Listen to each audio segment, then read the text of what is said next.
All right, Zig coming in on the top. Today on the show, we have Dusty Grant, singer-songwriter, guitarist based out of Wichita. I've been excited to share this episode. My conversation with Dusty was really rad.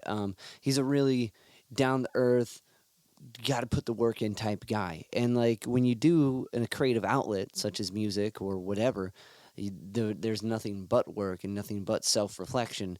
And I don't know, sometimes when I bring that up with certain people, they don't really get into that process because it's a difficult one. But Dusty jumped in right with me. So this is a really I was very inspired by this conversation. I think you guys will be as well. Dusty has a few new singles out, one of the newest of which being called When It All Crashes Down, and the post newest of which being called Oceans. Now these two stand out because of they're his first with his band. For a long, long time he would do solo dolo acoustic, and now he's got a group, and the group is well refined and tight. We're going to listen to Oceans, and you should go check out When It All Crashes Down on any streaming platform. Oceans, Dusty Grant, on all streaming platforms. Make sure you check out the latest single, When It All Crashes Down. Like, when I hear that, that's like some radio-ready stuff. Like, that's something I can hear. Like, I don't know. I can hear that. That's where it should be. It should be on the radio all the time. Anywho, quick update with my shenanigans. I play in a band called C Level, letter C dash, if you're new to the podcast. We are a funk punk reggae rock group who plays a lot of open-tuned guitar style things on acoustic guitars through electric amps.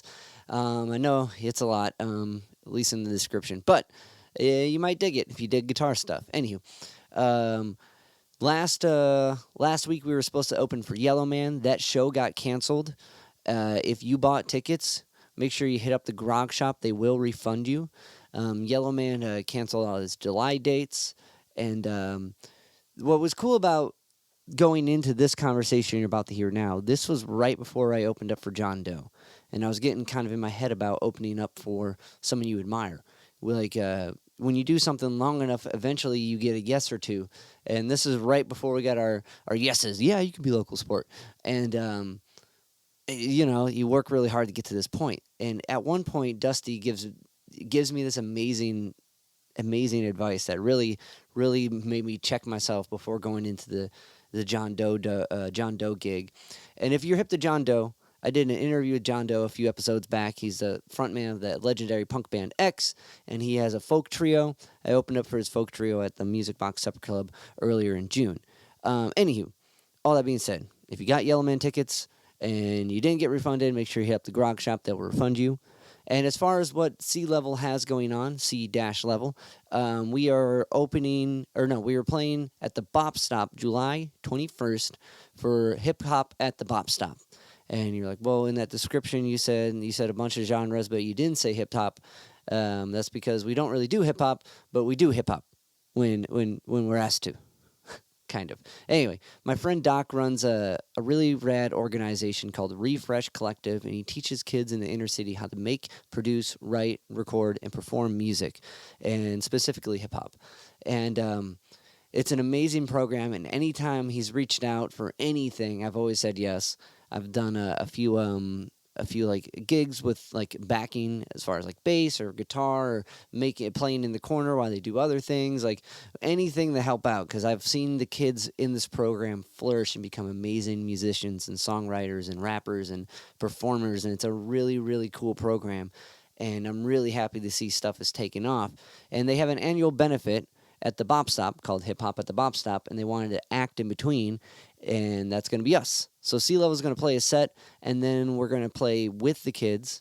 They're going to rap over our stuff, and then we're going to perform one of their songs at the very end of it. And everything that is raised that night goes to help them. We are even going to chip in by donating any merch money that night to the Refresh Collective. So Thursday, July 21st, we are playing at the Bop Stop, Cleveland, Ohio, for Hip Hop at the Bop Stop. Make sure you check it out. It's going to a good cause. And lastly, if you can like, rate, review, subscribe to the podcast on the podcast platforms, it helps me, or one of them, it helps me keep talking to cool guests like Dusty and sharing his insight with you. So without further ado, Oh, and Dusty's got a podcast too. Make sure you check out Dusty's podcast. Without further ado, here's my conversation with Dusty Grant. Like, how did you become a songwriter from a song like as heavy and like I don't want to say doomy, but lyrically maybe doomy as like Smother to Oceans? You know, Smother, I wrote that at a time when I was super angry. And I was in like a metalcore band at that time. And over the course of, you know, just growing up and maturing and, you know, experiencing loss and, you know, dealing with mental health and all that kind of stuff as I've gotten older, the songwriting just kind of morphs to wherever I'm at in my life. And I always try to write very honestly about, you know, everything that I'm going through. So it's just been kind of the natural progression of as things have happened in my life and as I've experienced stuff that I've, you know, my writing always kind of reflects what's going on in my personal life. Like I'm a very open and transparent guy. And I try to do that with my music as well. Mm. So it was like when you were in this like metal band, like were you listening to songwriters at the same time, like kind of observing the form of or the approach in that way, or was it like was there a pinnacle moment where you're like I can be heavier in a way with material like this? You know, I think a lot of it had to do with my influences. You know, like around the time that I was writing that stuff, I was very young, you know, I guess compared to where I'm at now. And I was a little angrier back then, you know, and I'd gone through some stuff in my life where I really felt like I got screwed over pretty hard. So you know, that was kind of a cathartic way to, you know, get some of those feelings out, I guess, without doing something destructive to myself or somebody else. But I've always been a huge fan of heavy music ever since I was young. And, you know, I kind of started out doing, you know, hard rock, metalcore, you know, most of that is what I kind of started as. And then the solo project, I went solo acoustic, obviously, because it was just me. But then as things kind of progress, you know, we're doing the full band stuff now. Yeah. Well, it's interesting, like coming from a band. So coming into like from a band like this us against the world kind of perspective to like hone it, to step away and just kind of hone in on yourself. Was that kind of was that, I guess that approach into it, was that because of the situation with the groups at the time, like someone's moving, or like it's easier to play out of town to like if you just play by yourself? That's how. Oh yeah. It's a combination of things, honestly. Okay. You know, there were guys I didn't get along with, you know, and guys that I was in a band with that, you know, I'm kind of finding out, especially as I tried to maintain friendships and stuff that were kind of toxic to me. So I got rid of those guys, and then my wife and I had twins, and they were born prematurely. So we spent a lot of time in the hospital and all that kind of stuff. And during that time, I was really aching to play, but I didn't have a band at the time, and I didn't believe that it would be fair for me to join a band, just knowing that I couldn't commit all the time to it and the travel and the rehearsing and all that kind of stuff. So I picked up an acoustic and I started writing some songs and just playing to kind of get it out. It was kind of out of necessity that, you know, I have to play when the boys are napping. I got to be quiet. I can go down to the basement and play my acoustic and they're not going to hear me, you know? But it was kind of like a almost desperation to just play music. I'm like, I can do the solo acoustic thing. And then it started doing okay. And I did start getting on the road a little bit and get some shows booked out of town, which was awesome. And, you know, it all just kind of led to the full band stuff. And I just had to make a conscious decision at that time. Like, if I want to play music, this is how it has to happen, because no band is going to want the guy with twins. You know what I mean? Right. Like newborn twins, especially, you know, yeah. Oh, sorry, I can't make it to practice. Sorry. And I don't, when I'm in a project with somebody, like, I realize it's a commitment and I didn't want to waste anyone's time or ask anyone to like make exceptions for me, you know? Yeah. No, it's because I 100% agree with that. Whenever you're like, in a group with anyone in general, everyone has to dedicate at least to one day, right, to get together and shed shit out, or and like it's a bigger ask than I think people realize. You know what I mean? Like one day, even if it's just one day a week or one day every other week, like that's a very focused couple hours, and like and at the same time you're trying to navigate and manage like personal rapport with these people that and you're like yeah, I want you to back this song and that. Yeah, there's so many like dynamics within a group.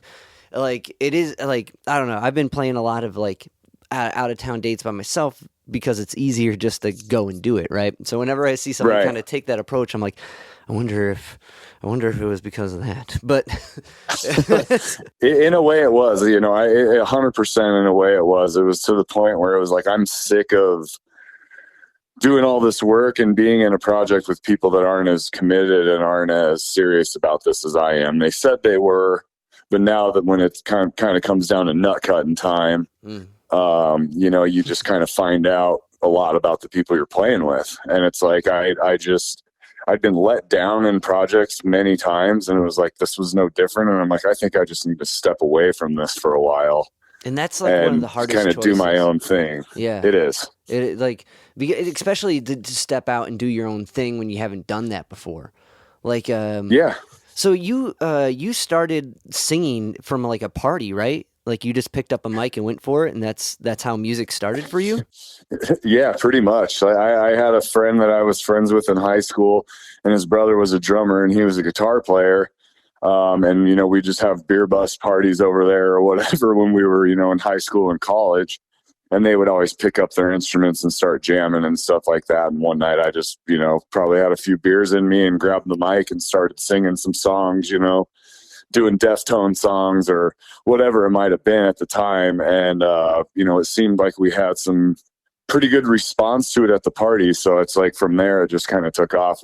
We started a band and had decent success, you know, in relative terms. But at that time, like it was just kind of an exploration. And then I got on stage a little bit and figured out that I loved it. And the rest is kind of history from there, you know?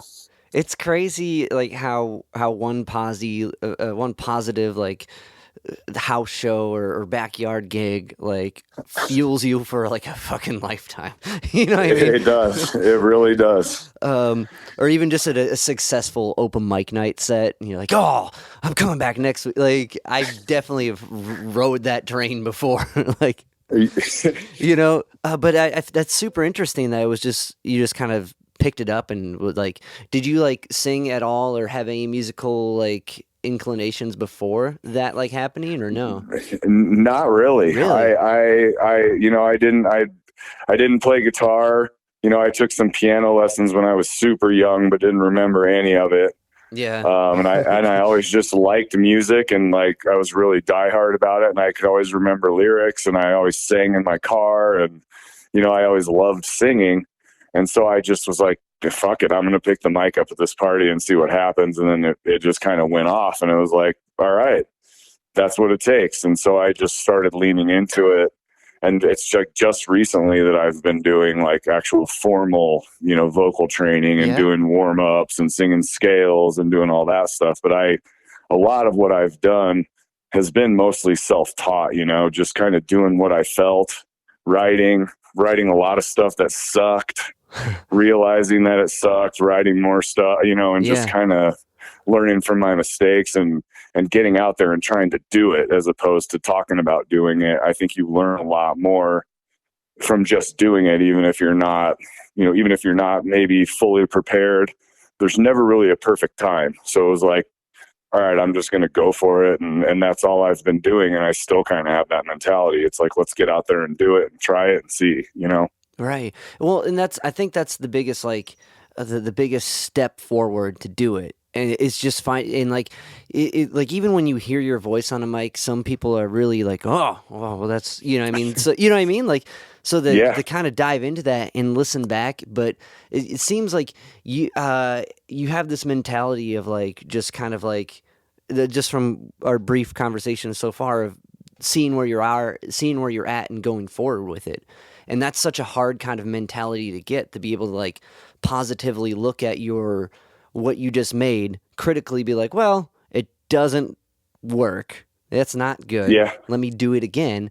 But, without being so torn apart by that, like, so many people like give up after that first, like, it wasn't good. You know what I mean? Yeah. Like, yeah. Because I totally relate to that. And like, I believe when I was going through through your discography, it was Up From Here. I'm like, I know this is the song. I get this guy now. Like that, like whole, like just going at this process and kind of trusting that approach to it, and knowing that success perseverance will equal success to some degree, as if you just keep hacking at it, and like, Yeah. like, but now. You did martial arts too, right? Do you think did you do that before music, or was that like kind of a process through? I started it when I was in my late 20s. I was having some serious personal issues and stuff, and I needed something constructive to dedicate my time to, and a constructive way to kind of channel my anger. And I was always watching, UFC fights and watching Pride fights and watching all that stuff, and I was like, I want to learn jujitsu. And so I joined a gym and I started training, and I trained for 11 years.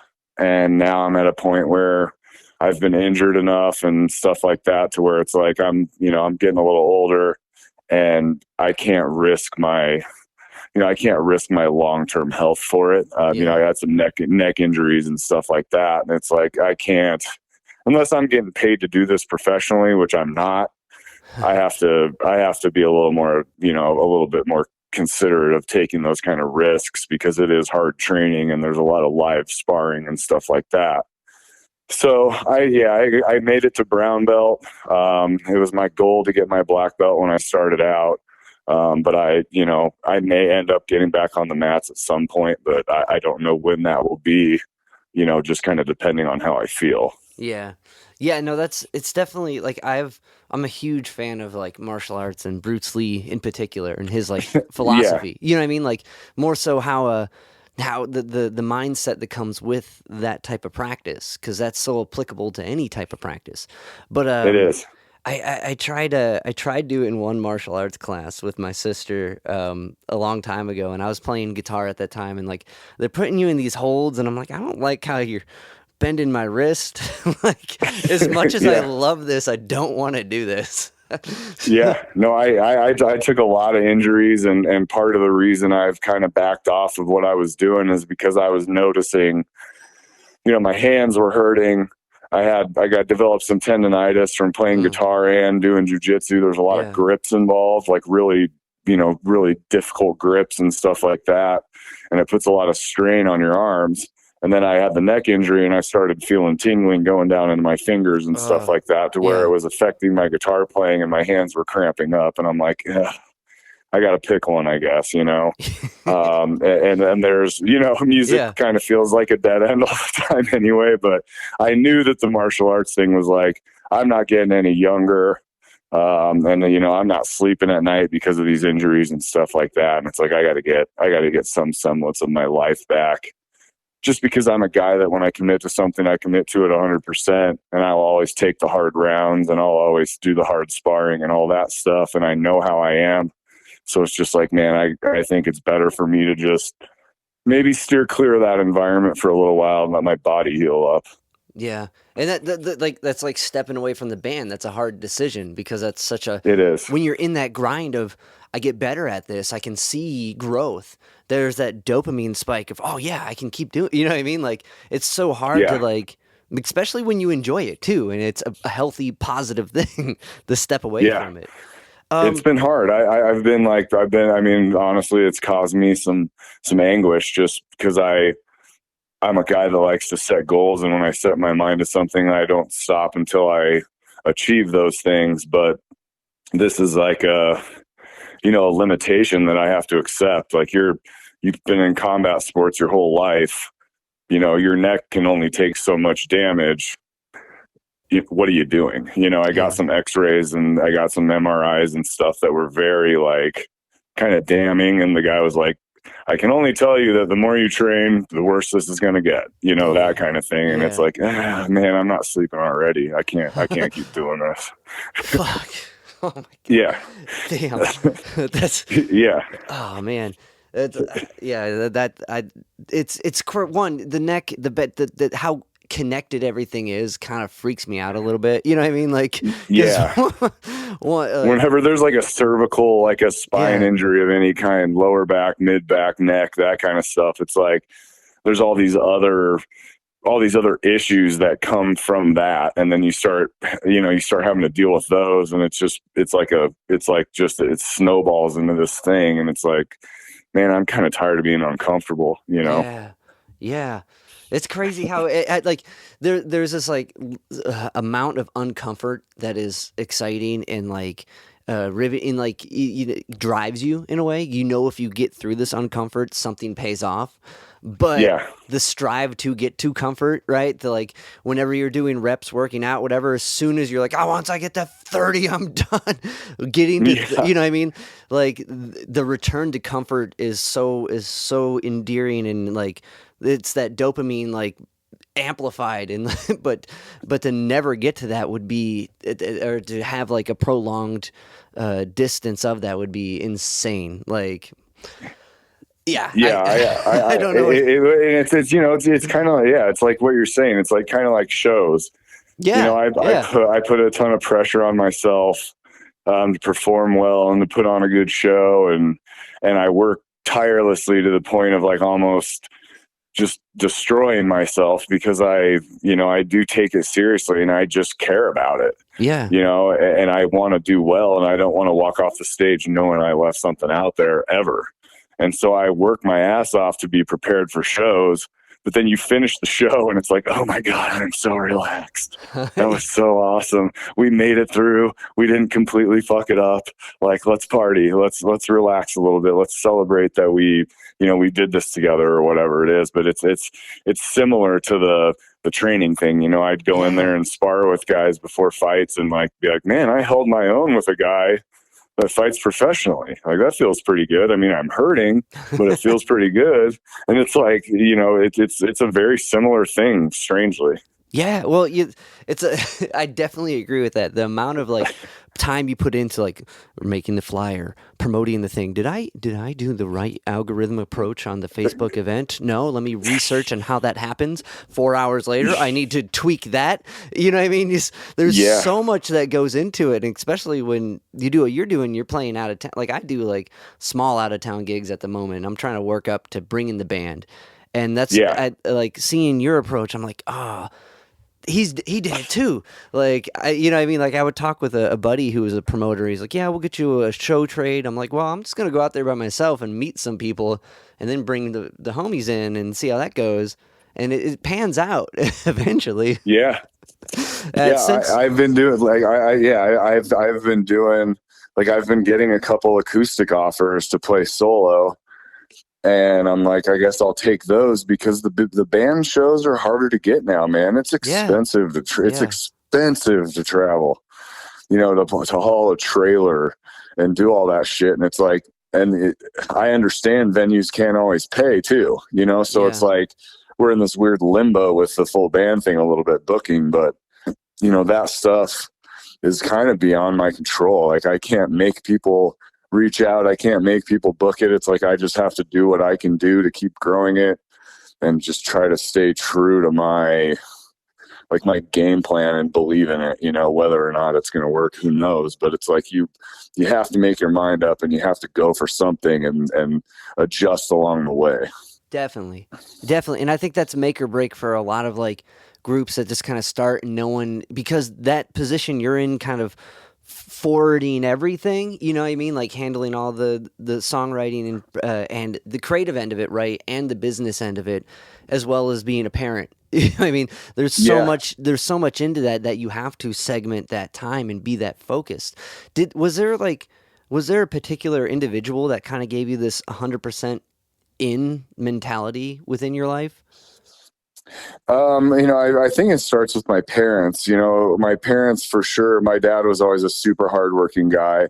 My mom always held it down at home, and I was always impressed by my dad's work ethic and stuff like that. And he always did things with character and things like that.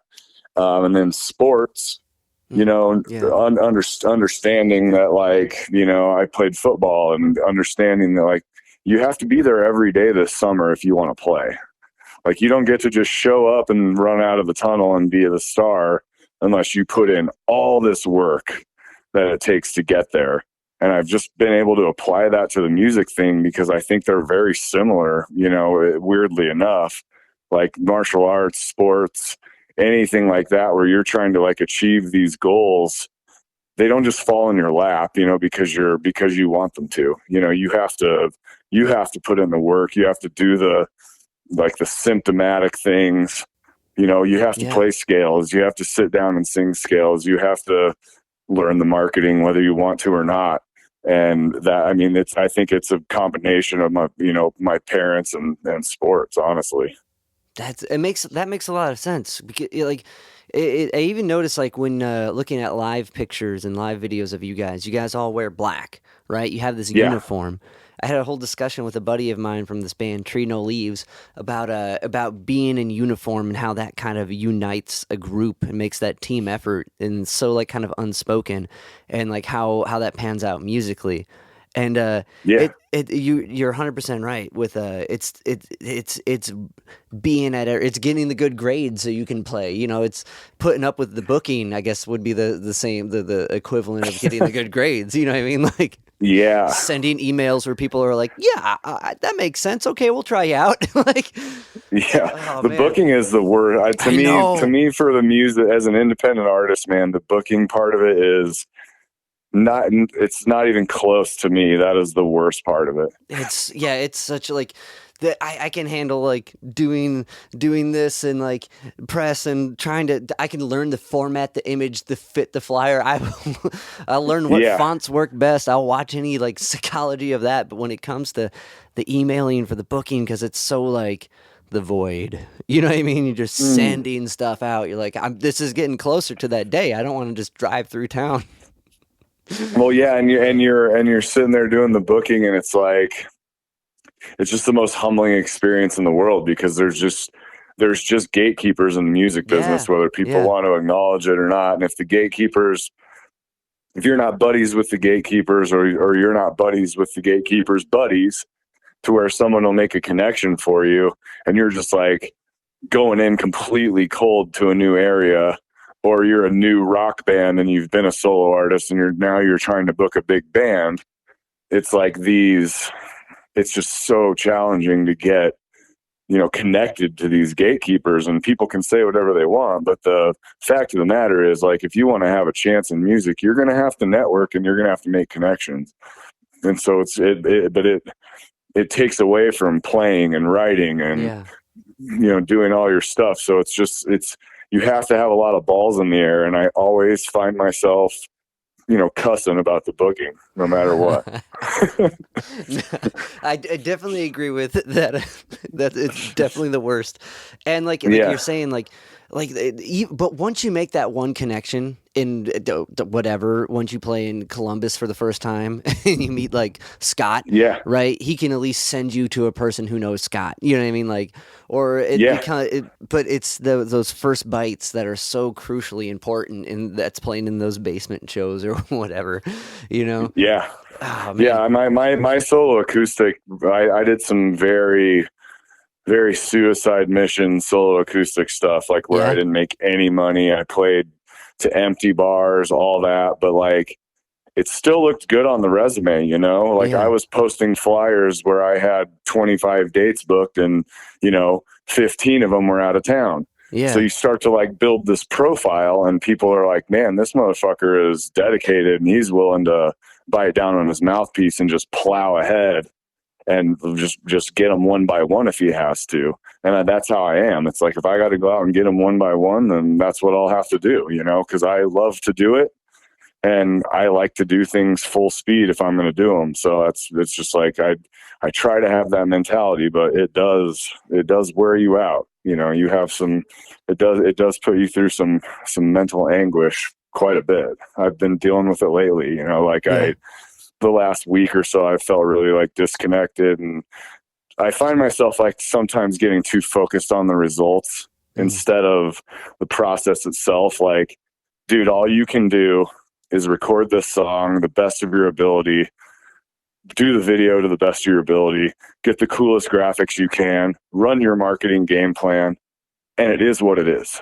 Yeah. You know, instead I'm like, well, I want 100,000 streams on this platform and I want this and this. And it's like, I focus on those results too much. And at the end of the day, I really do believe it is like, you put the stuff out there. If your music is good, you know, at some point it's going to catch on, and you have to be happy with gradual growth. Like this viral world that we live in now. It's like everybody's looking for the big moment where they just blow up all of a sudden. And it's like most of the artists I know that have made it's been a grind, and I think that's something you just have to embrace if you want to do it. Definitely. Well, and that's the thing, like that overnight, that with anything, like when you put it, especially something you're creative and have passion behind, that you spent hours creating, and those techniques, those marketing plans, they do work. And it is the actuality, I think, is like, it is a slow grow. Like, even like, it is. I did an interview with Kevin Eastman. He's the guy who made the Ninja Turtles. Yeah. You know what I mean? Like, as epic as it can get. And then like I put it out, I'm like, oh, this is, so many people are going to be like as pumped up as I am. And I look at it in the first like week, it was only like 20 people saw it. I was like, okay, checked. All right. You know what I mean? Like, humble again. Right. But slowly that changed. I look back on it and there's 100 and then yada, yada. And like, and at that point I stopped. It took me a while to kind of like put that number aside, because I definitely believe in what you're saying. If you have a good interview, if you have a good song, if you have a good chunk of presenting something authentically that is either entertaining or engaging or educational, it's going to take off. And the moment may not be now, but eventually it will. And like, it sucks because like with Spotify and how that algorithm works, it's like, well, no, it doesn't. Like, but it will, you know what I mean? Like, and like, but I guess it also takes that rose tinted view, right? And I don't know if like coming up now with how music works, I don't know if like people see that the same way. If you came up without internet for a little bit and being like, Ian Mackay played in basements, and made their own thing before people cared about them. But he did. Well, I almost wish I was in that. I mean, I almost wish I was in that environment, because I know if I get in a room with people, I can sell them on who I am. Right. I will put everything, whether or not I execute to 100%, that's out of my control. I'm a human being. I'm going to make mistakes, but I will go out there and give it everything I have every time. And I try to be as transparent and as authentic as I can possibly be to my own personality and goals and journey. And that's all I can do, and I need to, it's hard as an artist these days to keep that in perspective, Yeah, definitely. Everybody's trying to get a viral TikTok. Everybody's trying to get a viral Spotify. Everybody's trying to get a music video that gets 1 million. And it's just like, it almost takes away from the art aspect of it. And I've actually been letting myself get caught up in it a little bit too much, because I'm a marketing guy. I do marketing for other bands and stuff too. Okay. So I'm always watching numbers. Right. And it just like, it starts to grow and grow and grow. And then all I'm thinking about is a marketing strategy, or all I'm thinking about is a launch strategy, or a design for this band, or how I'm going to do the campaign, or whatever it is, when I should be focused on like, how can we build the narrative around this badass piece of art the best we can? Like, what's the best way to make people that are interested in this style of music like buy into the narrative and make them feel like they're a part of it? And I know that's the way, but sometimes I get away from the way, because it's like, ooh, this might be a shortcut.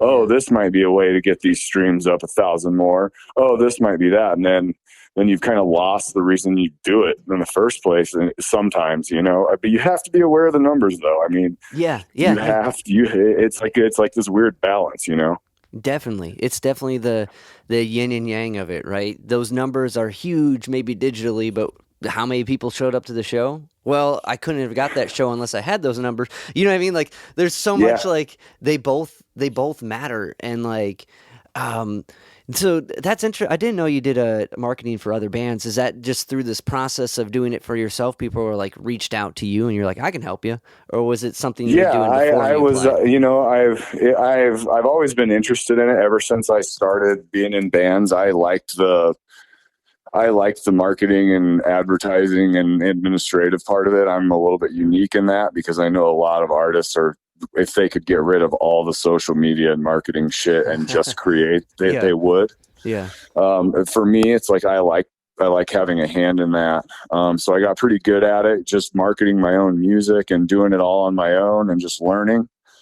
So I had some producer friends and some bands that he'd worked with and stuff like that be like, yo, these guys know nothing about this, but this is a really dope song. Would you be interested in helping them with their social media strategy for this launch? I'm like, yeah, I would love to do that because it's something I'm interested in. So I did it for a couple bands, and then slowly but surely, like over the last year and a half or so, I've started to pick up more and more of these launches where bands will just bring me on to kind of like hit the easy button on a release so they can focus on rehearsing and focus on their social media stuff and all that. And they know that all the administrative stuff is just taken care of. Right. Which is the kind of the getting signed dream again, right? Yeah, it is. I mean, and the fact of the matter is, it's like we talk about it, but the numbers matter. I mean, they do matter. And if your stuff doesn't look professional in today's environment, someone's going to scroll right by. Yeah. It's like that's what I mean. Like that's 100%. Like you can't get the gig unless you can't develop that crowd unless you kind of have it already. And that it's But it's such a weird like approach when you dive into. I would love to pick your brain on some marketing stuff at another time. Yeah, if you wouldn't mind. Yeah, I'm in. I love to. It's weird. I've got a couple independent people that I've done interviews like this where they're like, well, hey, I give this seminar at the college I teach at, and we are doing a music marketing thing. Like, do you want to come explain your philosophy on this seminar? And I'm like, yeah. I'm like, I don't know why you're listening to me, but yeah, like I'll tell you what I'll tell you what I know, and I'll tell you what I don't know. And it's like, I don't know how a song is going to react. If your song isn't good, it doesn't matter what kind of gimmicks you're using. Right. I tell everyone at the beginning, it's like your assets have to stand up to the people in your genre that are doing what you want to do. Right. Your stuff has to compete with that. And if it's not there, then don't come to me to do the marketing plan. You need to allocate whatever assets you have towards building your profile to where someone like me would need to get involved, but you're not there yet. I won't take people's money unless I think I can help them, because it's just not interesting to me to do it and just to like be predatory on independent artists, because that is just me putting the worst karma in the world out there. Right. And I just won't do it because I've been fucked over a million times and I don't want to be that guy. I just don't. I know what you mean. Like that. I remember I signed up for one group that was called like Guaranteed Productions, which should have been a red fucking flag. Yeah. There's no guarantee. Just to learn some shit, And the try that was, they would book out of town for you, and they did a couple, and then they disappeared. And I was like, but no, I definitely but that kind of goes back to that self-checking, right? Knowing, like listening to yourself and listening to that tune and song and being like, that's good or that's not good. There's so much of that self-knowledge that even when you're doing marketing campaigns, that kind of where do I fit in musically? How can I better align myself with this already kind of established market, but be individualized? You know what I mean? Like, those are huge questions. And like for people just jumping into it, that's not clear. You know what I mean? Like, no. And it's very intimidating. And to be like, I'm kind of like the Black Keys, or I'm kind of like the Led Zeppelins. You're like, what? But you gotta kind of think in a way like that. It's like, yeah, it's like, well, who would you say your band sounds like? And I'm like, well, I don't really want to say that because we have a lot of influences. But it's like, at the end of the day, when you're pitching to editorials, you need to know what genre you are. You need to know what niche your niche, whatever people call it. Like you need to understand that is going to play some factor into what you're doing. Like if you're pitching your stuff to R&B and you're actually a hip hop artist, or you're a trap artist or something like that, people are going to hear that and scroll right by it. Right. But if you're in there with other artists that are somewhat similar to you, you've got a chance to earn a new listener. And that's one of the beauties of the environment we're in now. If you figure out a good way to get your music out there, like I find new bands on Spotify every day that I listen to religiously now, which is a sweet opportunity that we as musicians have, Right. And okay, so going back to the DIY days of olden days, right, where you'd have to make your single and hand it out to everybody. Now it hands out itself to some degree. A little quicker. Yeah, if you're lucky enough. I mean, I read something that said there's an upsetting amount of songs on Spotify that have 0 streams. Yeah. And It's like we're sitting here competing against these people, and they're muddying the water for people that are taking it seriously. I think there's a lot of artists now, because the barrier to entry is so low, that there's a lot of artists out there putting out shit content, and it kind of hurts all of us. You know what I mean? Like they're putting out very unprofessional recordings, and it's not saying they're bad. Right. Don't get me wrong. I'm not attacking them or their music or anything like that, because I believe everybody has an opportunity if they put their best foot forward. But it's like people releasing music before it's ready, or understanding how to even release music. And then I try to release something that I've been working on professionally, and it's like, I got to compete with all of that noise, and it's like, it just makes it harder for people that are taking it seriously to stand out. I do believe the indie musician scene is, I think there's a lot of laziness, to be completely honest with you. Just, the bands that I've worked with and stuff like that have been great. But there's a lot of people that aren't on a level where they think they are, and they're not willing to put in the work to get to the level where they want to be. Right. And then they complain that they're not at that level. It's like, you got to do the work, man. Period. Yeah. There's no magic button. Like, you got to do the work, and that's it. And if you do it, and if you don't get, even if you do it wrong so long, eventually you're gonna figure out why you're doing it. But it has to be there. And I never thought of it like that, but you're right, because I've recently been talking with people in the local scene about just like content stuff or whatever, and they're just like, yeah, dude, content, just put stuff out.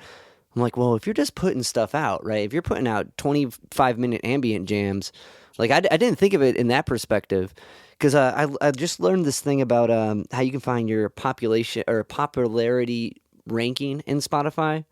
Like, oh yeah, I've never seen that. I've seen people talk about it, but I don't know if I have the heart to look. I didn't look at myself, because I know my band isn't very high. But a band like Maroon 5, they're at 88.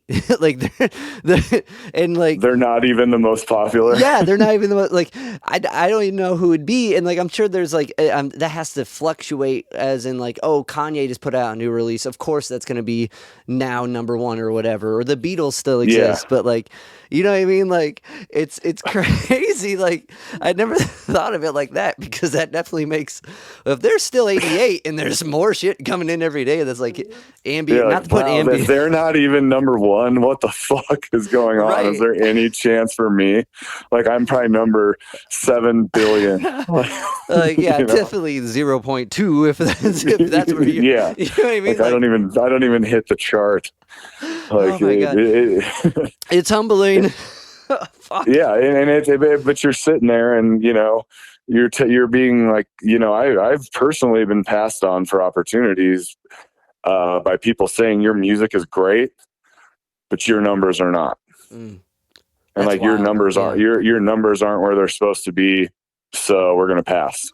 And is that is that show opportunity? Radio opportunity, opportunities, booking opportunities, management opportunities, stuff like that, to where I've put myself in front of the right person, But, they say I don't have enough of a story. It's like, well, what do you want? I've been doing this shit for 22 years. I've built this thing myself from the ground up with blood, sweat, and tears. Like, what do you want for a story? Like, I don't know what story, and then it's, you're too old, this or that. And it's like, you know what, man, I'm just not going to listen to those people. I'm just going to keep doing what I do. And if they ever come to me, sweet, let's talk. But if not, like I've been real tired of just chasing it and chasing the results and chasing this gatekeeping thing to now where it's like I have more of a mentality of I just want to put out good shit and try to get it as in front of as many people as I possibly can that like this type of music, and the cards fall where they may. And it helps me sleep at night doing it that way, Right. Well, it goes back to the just being yourself thing, which it takes all that self-analyzing and kind of like self almost deprecation in a way to like be okay with it. You know what I mean? Like at the end result of all the kind of like punching down on yourself and to build it up, right? You're chipping away at the block to make the statue. And like, but that's what comes out, and it's the process of that, and that happens mentally too. Doing like when you were doing like more acoustic shows, are you doing like the couple hour like bar approach, right? Or like are you doing like the 45 in a like a original bill? Like I was doing 45 on an original bill. Okay. And it was strange because I kind of came from the metal scene, but a lot of people heard like a country influence in my music too. And I was like, well, I'm cool with that because I like country music too. And it's like, so I started getting booked on really like eclectic bills. Like I could open a death metal show, or I could open a country show, or I could headline a rock show or whatever it might be. And I just started leaning into that and just booking like as an original act, playing 30 to 45 minute sets for the most part. Nice.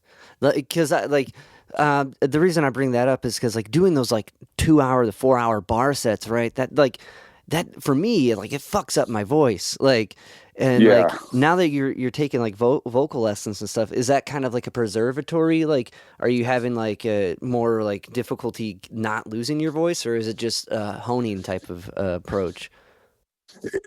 It's more just like working to try to improve it, not being satisfied with where I'm at and trying to be like, okay, well, I think if I could improve my range slightly, or if I could have an adequate warm up before I perform, I can have a better performance. I don't deal with a lot of like vocal strain much. The only time I ever really notice that is if I'm maybe shooting a video and singing really loud, trying to like emulate what's going on in the recording. Right. Or if, I go to a venue and it's super loud and I've been yelling all night trying to talk to people. That's the same. Yes. That's the fucking worst. It's the best because you're on that like, oh, we finished the show. Yeah, man. I love you too. Like at the end. Yeah. And you regret that shit because you're like, you did strain your voice singing. Probably you did work it out. And now you're yelling over the top of a PA for the rest of the night with someone yelling directly in your ear. Yeah. So that's mostly where the strain comes from for me. But a lot of it was like, I didn't have any technical training as a singer or anything like that. Right. I wasn't in choir. I didn't do any of that stuff. So it's like, now it just interests me because I'm a musician, musicians are never happy with where they are. Like, I don't know any guitar player that thinks he's good. Yeah. Like the best guitar players I know are like, I suck. I'm fucking terrible compared to this guy, and it's like, I'm the same. People are like, you're a good singer. I'm like, I'm shit. I'm the worst singer you've ever heard in your life. Like, you should see this guy sing, and or whatever it is. Yeah. Like, I'm never satisfied. So I started finding some scales and started finding some warm-ups and started finding some exercises online and on Spotify and stuff like that. And I've just like incorporated them into my rehearsal routine, and I've noticed results from it. So it's like, okay, even as monotonous and boring as this is, it is helping, so you just got to bite down and do it. It's trust in the technique. It's trust in the formula again, like, do you do the lip roll things? Them always. Yeah. Nice. Yeah. I always do them. I'll have the band in the car when I'm warming up on the way to a gig or something, and They're me like, and the other singer in the band are just doing the lip rolls, doing the thing, and everyone's just rolling their eyes and like, oh my god! It's like, yeah, you guys laugh, but it's magic, listen man. listen to how we sing tonight. It's like, man, we sounded fucking great tonight. I'm like, yeah, it's all that stupid shit I did in the car. I always feel so weird doing that. Like, but the lip rolls, man, they're lifesavers. It's so weird. I don't like. I've talked it over with some friends who've my friend George Hartwig, who taught me the lip roll technique and like who taught me guitar and singing approaches. Sensei George, he like it's so bizarre to be sitting down with someone who's like, so this is how you present. You know what I mean? Like, oh yeah. You're like, but it works. Oh man, I'm so happy. Yeah, no, I've got the girl that sings in my band, Bwana. Yeah, has got an amazing voice, and her and I really started incorporating this stuff. Like we have like kind of a ritual together, nice, to get our voices ready and stuff like that. And now it has become a ritual. Like before I sing, even if I have to do it on my way home from work in the car or whatever it is, like before I'm going to rehearse, I will always warm up, because my performance is always way better when I warm up properly. And, you gotta, it's just like anything, man. You can't just show up for a football game. Like you got to be warmed up when the time, whatever it is. And it's, so your voice is no different. I mean, it's a muscle. You have to work on it. No, definitely. And you definitely, through the show or through the next show, feel the benefits of it. Yeah.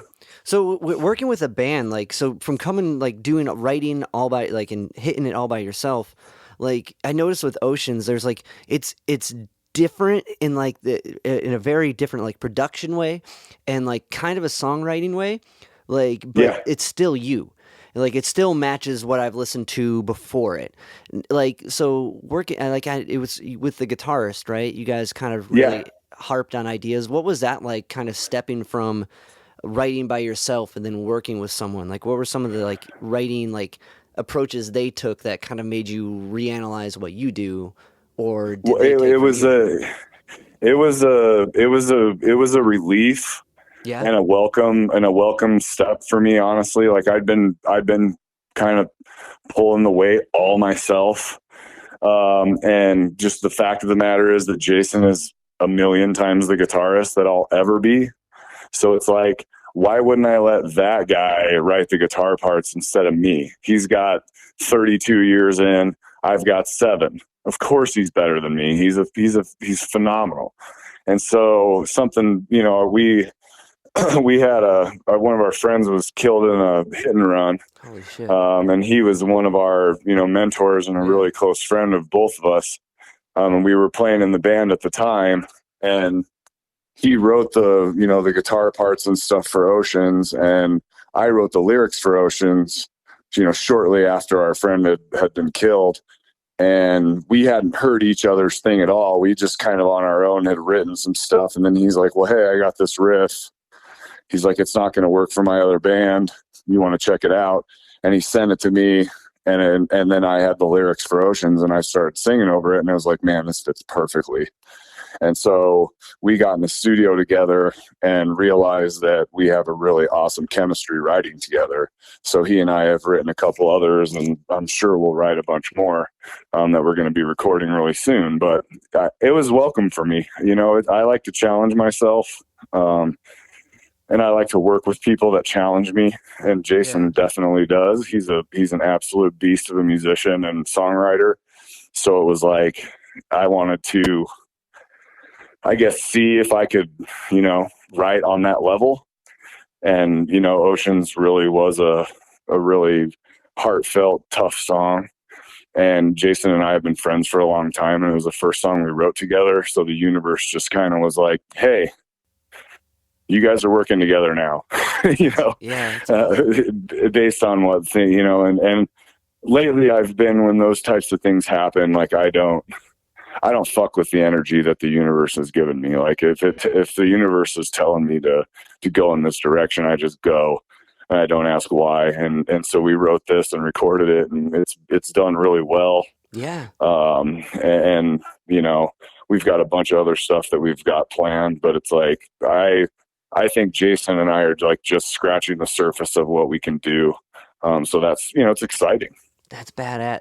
There's definitely the lightning in the bottle, like meeting that person, like in any It sense is. of it. Even just the people who the guy is gonna like stick around and not leave behind the kit. You know, that's lightning that they're passionate about, like what you have to say, and like that.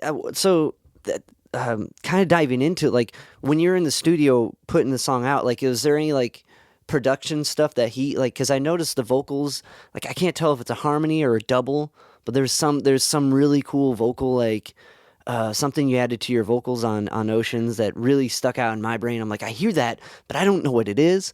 So was there like things like that that were new to you in a sense, or Well, I had been doing some of that vocal because I'd been doing some of that vocal production stuff before on my okay, solo stuff, because we did actually record Oceans with the same engineer that recorded most of my solo stuff. He's an amazing producer named Chris Dawson, and he and I have been friends for a long time. So Jason and I went, because Jason has a studio as well, our guitar player. So he and I went in the studio, put together a demo of it. But you know, I did some doubles, I did some harmonies. I did all that stuff on my own, and then went over to the studio and tracked the stuff, and then we sent it to the producer. And he's like, "Well, this song's done." Like, he's like, "We don't need to change. We don't need to change anything in this one." He's like, "Let's just track it." And so he helped produce the vocals even further. okay, You know, he added kind of like the distorted thing? the bubble on the verses where it kind of feels like you're underwater or whatever Yeah, it is. It's like we were trying to like really hit this, you know, like this grief comes in waves mm, concept for the song. He put that on the verse, and he's like, "Would you be cool with me doing something like this?" I'm like, "Absolutely, man, let's go." And so, yeah, it was just a combination of Jason and I putting together a really solid demo and then taking it to an awesome producer. And it just ended up being, I was really well prepared when I went in the studio, you know, and I really wanted to challenge myself and reach some new ranges that I hadn't sang before, you know, that kind of thing. So I put a lot of effort into being prepared, and it paid off. You know, I'm really proud of the song. No, it's a beautiful song, and like like everything. That's okay. That's interesting. Like now, that's more like that's now that when I hear that bubble thing, I didn't think of it like with the waves of grief, but that makes or the yeah, the waves, like that's I said the right word. I'm thinking right. Yeah. But that's like one of those like producing level like concepty things that like it takes like that guy who spent forever learning Pro Tools or whatever and like how to get rid of in phase and out of phase shit to amplify that with an emotional piece like that. That's super cool. Yeah, he did an amazing job with it. Like the demo we had sent sounded awesome, and then like once we took it in there, he just kind of made it like put it on steroids, you know, made it sound huge and made it sound really loud and powerful. And we just went in there and we tracked it in one day and just busted our asses to get it done. And it ended up turning out it was a really important song to us. So it was like the stakes felt a little higher on that one just because we wanted to do right by our friend and all of that. And you know, I think he nailed it. You know, he's an amazing producer.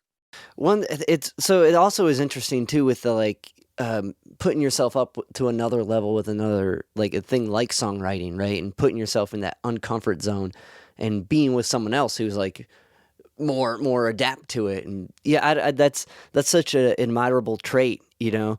And I think that only leads to a better self. So that's super cool that was part of this process too for the song. Because it really, it's like, can I write with guys on this level? right? You know, can I sing with a producer at this level in this genre and have it stand up to all the other incredible vocalists that are putting stuff out in this genre? You know, there's a lot of you know, imposter syndrome and as being a musician, as you know, where you're like, you get on a big bill and you're looking around, you're like, do I belong here? Do I belong here with all these fucking people? Like, that guy's a fucking beast. What am I doing here? Right. It's like, no, dude, you're here. You earned your way here. You need to be grateful that you're here and put your best foot forward and showcase yourself the best you can.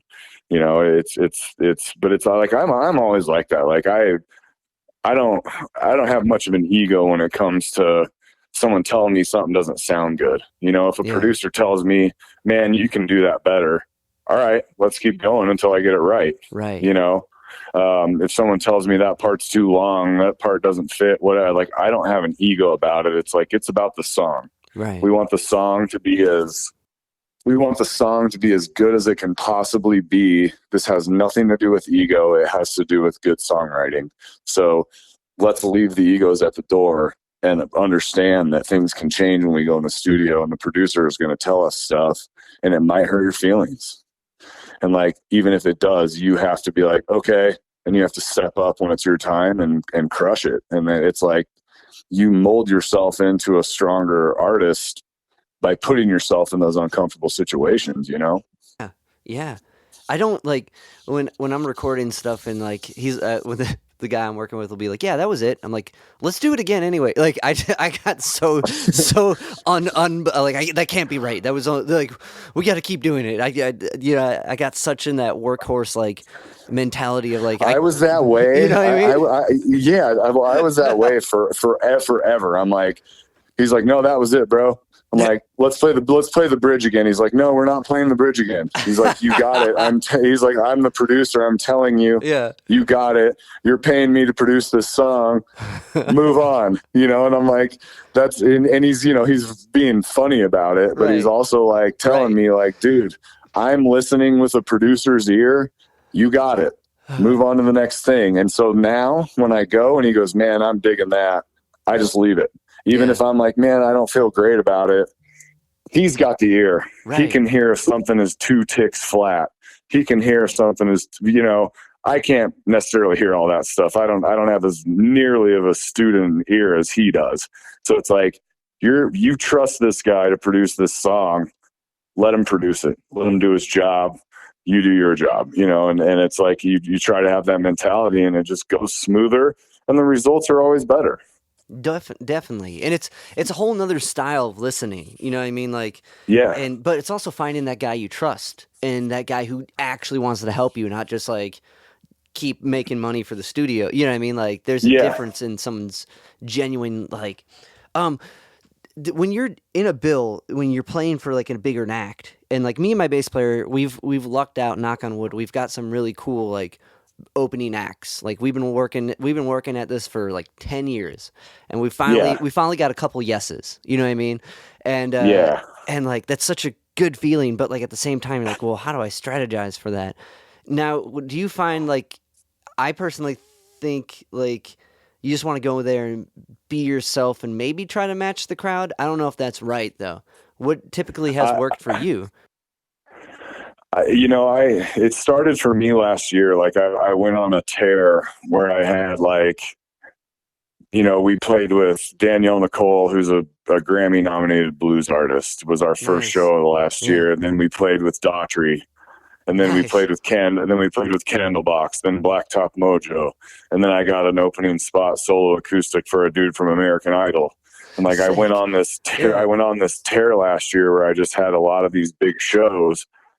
And honestly, the biggest thing is taking good care of yourself, keeping your health in check, getting exercise, drinking plenty of water, trying to get plenty of sleep, and rehearsing your songs until you are so sick of them that you never want to play them again. Like, just get in the fucking studio, get in the rehearsal room with your guys and flesh it out. And play and play and play and stop when you need to clean parts up and do all that stuff and prepare yourself to the point where it's like, it's muscle memory. If you can walk out on that stage when you get started, like, of course you're going to be nervous. I mean, that's why you're there, right? Right. Yeah. And this is why we all do it. We want to find out what that feels like. But it's like, if you know that you left nothing on the table, you know, every fucking minute I had to prepare for this, I spent preparing for this, that I've been hell-bent on making this performance happen. And then you walk out there, and instead of being nervous, you're like, all right, I'm going to go out here and do what we do, and I'm going to make this crowd eat out of the palm of my hand. You got to go out there and be confident because you put the work in. If you didn't put the work in, you can have that confidence, but it's going to be fake. And the crowd can feel it. Yeah. If you're slapdicking it and you're slacking and you're not putting in the work to be ready for it, there's a million other bands that want that opportunity. Yeah. It's like, I want to be working at this shit when everybody else is sleeping and know that nothing is left to chance. I'm going to go out there. I'm going to do what I do, what I'm prepared to do. If I make a mistake, I'm human. Keep going. Rely on my preparation. That's the mentality that I had to have. And I was super nervous, and I dealt with a ton of stage fright and a ton of imposter syndrome during that time. But I always leaned into it like, all right, well, this means you need to sing more. This means you need to practice. This means you guys need to have a second rehearsal. And that's what we did. And it paid off. We had good performances, we had good showings, and we were proud of it, knowing like we did everything we possibly could. That's badass. Like I'm definitely hyped up now, man. Like that's my best advice I could give you, man. Like if you've got some big opportunities coming up, like this is what you've worked for forever. Put in the hard work now. Do the work so when you get up there, you can go up there and enjoy this moment that you've worked for and showcase what you're there to showcase, Yeah. No, that's awesome. I appreciate that advice so much, man. And of course. So I guess kind of grand concepting it. So it's kind of like when you're opening for like a blues artist, you're still doing you. You're not doing all your bluesy shit. Or are you adding or are you bringing up your bluesy shit to match your shit for that night? Maybe putting it back American Idol night. Most of the shows, like the blues artists, they had us on this concert series, and they were like, "We want you to represent rock this year." Gotcha. Okay. So they wanted us to play rock, but we do have some bluesier southern rock style stuff, so it fit pretty well. The solo acoustic gig, I just went up there and did what I did for 4 years. I just went up there and told jokes and told stories, and I was super honest with the crowd and honest with myself. And the crowd dug it. They were like, "Who the hell is this guy?" Nobody knew who I was. It was a bunch of American Idol fans. But after that, I gained a bunch of new people that are like, "You live in Wichita?" And I'm like, "Yeah, I've been here for 18 years."